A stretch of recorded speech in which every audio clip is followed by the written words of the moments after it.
The evening cold had a sharpness to it, the kind that slips through thin clothes and settles deep in the bones. Streetlights glowed across the city, painting long shadows on the pavement. On a quiet corner of that busy street, a 12-year-old boy sat leaning against a brick wall. His clothes were worn and mismatched, the sleeves were too long on one arm and too short on the other, and the shoes on his feet were so worn out that every step felt like stepping on bare ground. The boy had learned to survive in silence. He didn't ask for help. He didn't beg. He just existed in the small in-between spaces of the world, visible enough to be noticed but invisible enough to be ignored. Every day he sat in that same spot because the bakery across the street sometimes offered him leftover bread. Not always, not when business was slow. But sometimes, on good days, a warm piece of bread would find its way into his hands, and for a moment he would feel human again. On this particular evening, the cold was fiercer than usual. His breath came out in white puffs, and he rubbed his hands together for warmth. Across the street, cars rushed by, the city's sounds echoing in waves. He pulled his thin jacket tighter around his shoulders and tried to convince his stomach to stop growling. A few minutes later, a sleek black car screeched to a stop near the curb. The door opened swiftly, and a tall man stepped out, talking loudly on his phone. His tone was one that belonged to someone who was used to being in charge, sharp, commanding, impatient. The boy had seen that kind of man before. Businessmen who never looked down long enough to notice him. People whose lives were far too big to be touched by a child who lived on the streets. As the man walked away, the boy saw something drop. A small black wallet hit the ground, bouncing once before settling near the tire. The boy's eyes followed it. He didn't move at first. He waited, half expecting the man to turn around. But the man was already gone, swallowed into the glowing lights of a nearby building. Slowly, the boy stood. He approached the wallet cautiously, as if it might disappear if he moved too quickly. His fingers trembled when he picked it up. The leather felt warm, expensive, nothing like anything he had ever owned. He opened it carefully, and his breath froze. There was money inside, a lot of it, more than he had ever held in his life. His eyes widened as he stared at the bills. They were crisp, new, and neatly arranged. His stomach tightened as hunger clawed at him. He imagined walking into a diner, ordering warm food without being chased away. He imagined buying shoes that didn't let in cold wind. He imagined a small motel room where he could finally sleep with a roof over his head. He imagined everything he never had. His heart thumped in his chest with a strange rhythm, a mix of hope and fear. He looked around again. No one was watching. The street was noisy, busy, distracted. This money could change everything.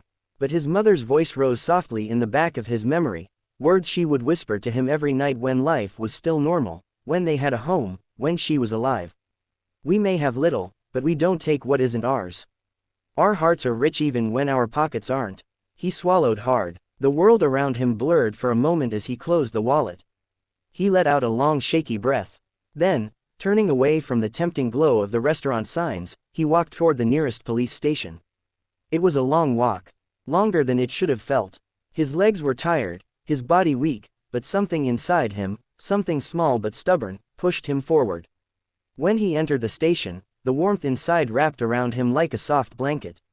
He hesitated near the front desk, unsure if he should speak. The officer looked up, surprised. It wasn't every day a child like this walked in carrying something valuable. The boy placed the wallet on the desk. "Someone dropped this," he said quietly. "I think it belongs to a man who got out of a black car earlier." The officer studied him for a long moment, as if trying to understand how a boy with nothing had just returned something so valuable. The boy didn't wait for praise. He simply walked to a bench and sat quietly, warming his hands. The next morning, the man from the night before arrived at the station. His expression was stern, his shoulders squared, and his voice carried the same commanding edge. But when the officer told him who had returned the wallet, the man's face changed. He looked over and saw the boy sitting quietly in the corner, staring at his shoes. The man walked toward him, slowing down as he neared. He crouched in front of the boy and asked gently, "Do you know how much money was in that wallet?" The boy nodded. He had counted it, unintentionally, but he had seen enough to know it was more than he had seen in his entire life. "Then why didn't you keep it?" the man asked. The boy's voice was soft, his eyes fixed on his hands. "Because it wasn't mine, and I don't want to be the kind of person who takes what isn't his." My mom, she taught me to be better than that. Something in the man shifted. His eyes softened, his rigid posture eased. It was as if he was seeing not just a homeless child but something rare, something almost lost in the world. The man made a few calls, speaking in a tone very different from before. When he hung up, he turned to the boy. "Come with me," he said gently. The boy hesitated. People didn't usually invite him anywhere. But something in the man's voice felt safe. He followed him outside, and they got into the car. The ride was quiet, filled with the soft hum of the engine and a strange feeling of possibility. They arrived at a tall building with glass doors and warm lighting. Inside, everything smelled clean and soft, like fresh linen and warm air. The boy stepped in slowly, almost afraid the moment would disappear. The man turned to him. "This is now your home. As long as you need it, I'll take care of your food, your clothes, your schooling. Everything." The boy blinked, stunned. His voice cracked as he whispered, "Why?" The man smiled, gently, sincerely. "Because honesty deserves a chance. And because you reminded me of a part of myself I had forgotten." That night, the boy slept in a real bed for the first time in years. The blanket was thick, the mattress soft, and the room quiet. Snow fell outside, brushing softly against the window, but inside he felt warm, truly warm, in a way he hadn't felt since he had a family.